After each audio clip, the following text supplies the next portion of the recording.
नमस्कार, राधे राधे, जय श्री कृष्णा। दोस्तों, आज हम लेकर आए हैं स्नान और नहाने में क्या अंतर है, देवी सत्यभामा और रुक्मिणी की कहानी। दोस्तों, आज हम आपको भगवान श्री कृष्ण, देवी रुक्मिणी और सत्यभामा से जुड़ी एक बहुत ही रोचक और शिक्षाप्रद कहानी सुनाने जा रहे हैं। ये कहानी हमें ये सिखाती है कि असली भक्ति क्या है और दिखावे और सच्चाई में क्या फर्क होता है।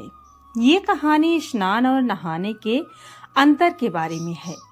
सुनने में ये सवाल थोड़ा अजीब लगता है कि स्नान और नहाने में क्या फर्क हो सकता है, लेकिन जब देवी सत्यभामा ने रुक्मिणी से ये सवाल पूछा तो जवाब मिला वो बहुत गहरा था। तो चलिए इस कहानी को पूरी विस्तार से समझते हैं। द्वारका नगरी में भगवान श्री कृष्ण अपनी पत्नियों के साथ रहते थे। उनकी 8 पत्नियां थीं, जिनमें रुक्मिणी सबसे बड़ी थी और सत्यभामा भी एक प्रमुख रानी थी। रुक्मिणी बहुत ही शांत, सरल और विनम्र स्वभाव की थीं। वो हमेशा सबका ध्यान रखती थीं और कभी किसी से बहस नहीं करती थी। वहीं दूसरी तरफ सत्यभामा बहुत ही रूपवती, तेज तर्रार और थोड़ा घमंडी स्वभाव की थीं। वो अपनी खूबसूरती पर बहुत गर्व करती थीं और खुद को श्री कृष्ण की सबसे प्रिय पत्नी मानती थीं। सत्यभामा को लगता था कि रुक्मिणी बहुत सीधी सादी है और उनकी तुलना में वो ज्यादा चतुर और समझदार है। एक दिन की बात है, सत्यभामा और रुक्मिणी दोनों महल के बाग में टहल रही थी। सत्यभामा के मन में रुक्मिणी को नीचा दिखाने का विचार आया। उन्होंने सोचा कि क्यों न रुक्मिणी से कोई ऐसा सवाल पूछा जाए जिसका जवाब वो न दे सकें। तभी सत्यभामा ने मुस्कुराते हुए रुक्मिणी से पूछा, दीदी, मैं आपसे एक सवाल पूछना चाहती हूँ। क्या आप मुझे बता सकती हैं कि स्नान और नहाने में क्या अंतर है?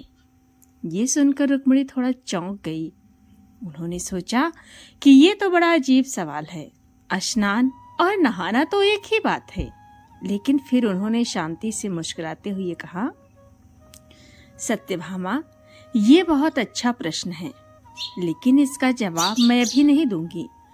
कल सुबह मैं आपको इसका उत्तर दूंगी। अगले दिन सुबह सुबह रुक्मिणी ने सत्यभामा को अपने साथ चलने के लिए कहा। वो दोनों महल के एक तालाब के पास पहुंची। वहां पहुंचकर रुक्मिणी ने कहा कि सत्यभामा, देखो, वो जो लोग तालाब में खड़े होकर सिर्फ पानी डाल रहे हैं ना, वो नहा रहे हैं।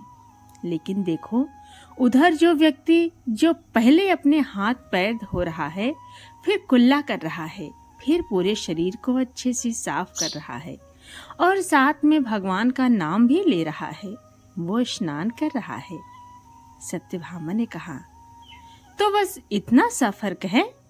रुक्मिणी मुस्कुराई और बोली, नहीं सत्यभामा, फर्क सिर्फ इतना नहीं है।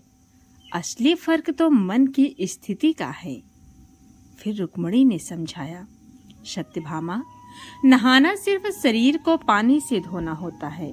यह एक शारीरिक क्रिया है, लेकिन स्नान करना मतलब शरीर के साथ साथ मन को भी पवित्र करना होता है।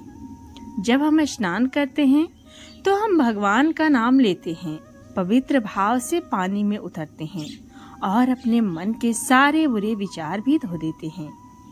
और स्नान एक आध्यात्मिक क्रिया है, जबकि नहाना सिर्फ एक रोजमर्रा का काम है। जैसे तुम रोज सुबह उठकर तैयार हो जाती हो, सजती संवरती हो और दर्पण में खुद को निहारती हो, ये नहाना है। लेकिन जब कोई स्नान करता है तो वो सिर्फ बाहर से नहीं बल्कि अंदर से भी खुद को साफ करता है। वो अपने अहंकार को धोता है, अपनी गलतियों को याद करता है और भगवान से माफी मांगता है। रुक्मिणी की ये बात सुनकर सत्यभामा को थोड़ा बुरा तो लगा, लेकिन उन्हें समझ भी आ गया कि रुक्मिणी उन्हें क्या समझाना चाह रही हैं। रुक्मिणी ने आगे कहा, सत्यभामा, तुम हर रोज सुंदर कपड़े पहनती हो, गहने पहनती हो और खुद को सजाती हो। ये सब बाहरी सुंदरता है, ये नहाने जैसा है। लेकिन असली सुंदरता तो मन की होती है। जब तुम अपने मन से अहंकार, घमंड, ईर्ष्या और बुरे विचार निकाल देती हो, तब तुम स्नान करती हो। तब तुम अंदर से खूबसूरत बनती हो, और अंदर की खूबसूरती ही असली खूबसूरती है। सत्यभामा को रुक्मिणी की बातें तीर की तरह चुभ रही थीं, लेकिन वो सच थीं। उन्हें एहसास हो रहा था कि वो अपनी बाहरी खूबसूरती पर इतना घमंड करती हैं कि भूल गई थी कि असली सुंदरता तो मन की होती है। उसी समय वहां पर भगवान श्री कृष्ण आ गए। उन्होंने ये सारी बातचीत सुन ली थी। उन्होंने मुस्कुराते हुए कहा, रुक्मिणी ने बिल्कुल सही कहा है। स्नान सिर्फ पानी से नहीं होता, बल्कि भाव से होता है। तुम रोज गंगा में भी डुबकी लगा लो, लेकिन अगर तुम्हारे मन में बुरे विचार हैं तो तुम पवित्र नहीं हो सकते। और अगर तुम एक बार भी सच्चे मन से भगवान का नाम लेकर एक लोटा पानी भी अपने ऊपर डालते हो, तो वही असली स्नान है। श्री कृष्ण ने आगे कहा, सत्यभामा, तुम बहुत सुंदर हो, तेज तर्रार हो, चतुर हो, लेकिन तुम्हारे मन में अहंकार है, और अहंकार सबसे बड़ा पाप है। रुक्मिणी शायद तुम्हारी तरह तेज नहीं है, लेकिन उसका मन बहुत साफ है। वो विनम्र है, उसका सम्मान करती है, और सभी किसी को भी नीचा नहीं दिखाती। यही तो असली गुण है रुक्मिणी में। सत्यभामा को अपनी गलती का एहसास हो गया। उन्हें समझ आ गया कि उन्होंने अपनी खूबसूरती और चतुराई के घमंड में रुक्मिणी को नीचा दिखाने की कोशिश की थी, लेकिन असल में रुक्मिणी उनसे कहीं ज्यादा श्रेष्ठ थी, क्योंकि उनका मन पवित्र था।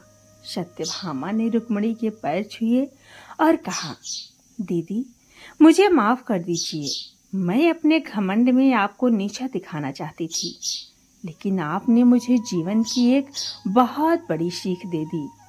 आज से मैं भी अपने मन को साफ रखने की कोशिश करूंगी। रुक्मिणी ने प्यार से सत्यभामा को गले लगा लिया और कहा, तुमसे कोई बुराई नहीं है बहन, बस थोड़ा सा अहंकार था जो आज निकल गया। अब तुम और भी सुंदर हो गई हो।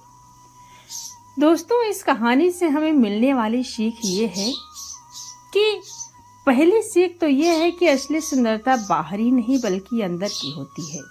आप कितने भी अच्छे कपड़े पहन लें, कितने भी सुंदर दिख लें, लेकिन अगर आपका मन गंदा है तो सब बेकार है। दूसरी सीख ये है कि अहंकार इंसान को अंदर से खोखला कर देता है। घमंड में आकर इंसान अपने से छोटों को नीचा दिखाने की कोशिश करता है, लेकिन असल में वो खुद ही छोटा हो जाता है। तीसरी सीख ये है कि विनम्रता सबसे बड़ा गुण है। रुक्मिणी जैसे विनम्र और सरल स्वभाव के लोग ही असली में महान होते हैं। और चौथी सीख ये है कि स्नान सिर्फ शरीर को धोना नहीं, बल्कि मन को भी पवित्र करना है।